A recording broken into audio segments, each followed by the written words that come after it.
Man, thank God I was finally able to watch this damn thing, dude.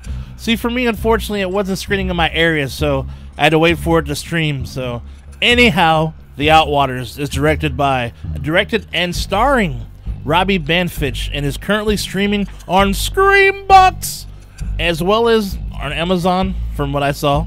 Now, first off, I gotta say, I have mixed feelings about this one. I enjoyed some parts and questioned others, and felt some parts just made no sense. Anyhow, in case you didn't know, this is a found footage flick where it's split up in 3 parts, aka 3 memory cards that were found, and they're watched in chronological order. So the first card is about introducing the characters. Basically, one of them is the director prepping to create a music video for one of his friends who made this song that's near and dear to her, and we get to know each person and whatnot. And the second card is about the crew traveling to the Mojave Desert to start location scouting and shoot their video. They find their spot, set up tents to start fooling around with the camera, blocking their shots for the video, and this is also a time where strange things start to occur. These loud booming noises during the day and night. These strange lights in the sky, as well as something is watching them. Then we move to the third card, where pretty much all hell breaks loose. The crew, they get separated, and you hear a lot more than what you'll see. Screaming, booming noises, skinless snakes, I mean that too, skinless snakes creeping around and whatnot.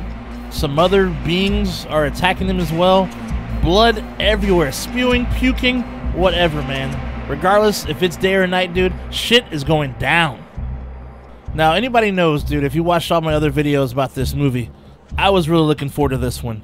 It's received all sorts of love from film festivals and critics alike. And the thing is just, I'm not really sure how to fully feel about this because I really want to like it. I want to like it really bad, but look, while there are some really cool and disturbing visuals, which I'll say I really enjoyed, the night scenes can be a bit frustrating because with it being a found footage flick, obviously, the camera has this, the thing is, this camera has this tiny ass light or flashlight that's connected to it. At nighttime, you can barely see shit. I'm talking about like a round circle. You hear things and you can barely see things. I mean, you can hear the creepy shit, dude. I just wish I could see a little more than what was shown. And the funny part about it, the last card runs for days. I don't know how long. This battery had a life on it, dude. I'm telling you, man, for this last card, I'm telling you. Oh my God. There's even a scene where the dude who's holding the camera, he finds a flashlight. I'm talking about an actual good flashlight and doesn't use it. Dude, I lost it. I lost it. The thing is, this movie went on for days on end, and we should have seen more shit at night, is my opinion at least. And I know they shot this in a way for realism, to be more suspenseful, but it kind of wears on you because this is happening. This thing goes on for days. Like this last card, it goes on days. So nighttime, daytime. Daytime shots were fine, like I said. And actually, the daytime shots are even creepier than the night shit because you can't really see anything at night. The first 2 acts are very slow burn. Not much really happens, so I'll say be ready for that. Lots of exposition and backstory. The good news is once you get to the third card, it's game on, though, so that's a good part. The thing is, you never really find out why things are happening, to be honest with you.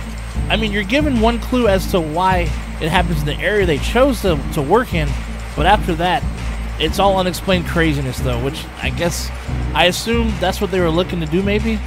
The visuals that you could see were pretty fucked up and disturbing. Some pretty good practical effects, too. And I gotta say, the ending was bizarre as fuck, dude. I'm like watching this, I'm like, what the hell am I witnessing, dude? It was just strange. I don't know, just kind of out of nowhere, and like, I don't know. Just kind of watching like, where are we going here?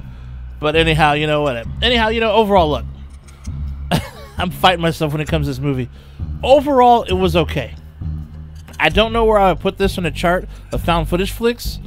Maybe somewhere in the middle or lower middle. I don't know. But I'll say this, so if this movie came out around the same time as Blair Witch, or at least around that time frame, this movie would have been bomb. But the thing is, there's been so many movies that have come out since this, for this subgenre. And it's hard to like, I don't know. In comparison to the ones I've seen, and maybe it's just because I'm jaded because I've watched so many of them, I wanted something with a little more punch, though, It was still fine for what it was, I guess. I just wish I could have seen more at night. Oh my goodness. I can't say that enough. But anyways, though, I'm sure other folks will probably like this and enjoy it for the art and whatnot, and you know, the sounds and all that stuff was scary enough for them. But for me, dude, I needed to see a little bit more, especially at night. But, you know, with it being pretty popular and people liking it, I'm probably in the minority when it comes to these thoughts anyhow, so, and it is what it is. But for me, it's a one watch, and like I said, have some patience because it does get a bit crazy towards the end, so, you know. But I'm curious to know what other people think about this. So, I mean, am I tripping? Do you think it's good? But anyhow, I do have a recommendation. This one's called Cannibal Holocaust. During a rescue mission into the Amazon rainforest, a professor stumbles across lost film shot by a missing documentary crew. You could almost call this one the first found footage movie, dude. This one came out, this was released in 1980, and it was pretty controversial at the time, actually. Not the best movie in the world, but it's cool to see the OG, you know, it's pretty much the OG of found footage flicks, even though it kind of wasn't, I guess more indirectly, though. It does have some interesting scenes for sure, and especially for that time was highly controversial though. I almost forgot to say, it's actually available on YouTube. But anyhow, that's all for today, folks. Stay nasty, my friends, and I will see you at the next one. Stay nasty out. I'll see you soon. Like and subscribe.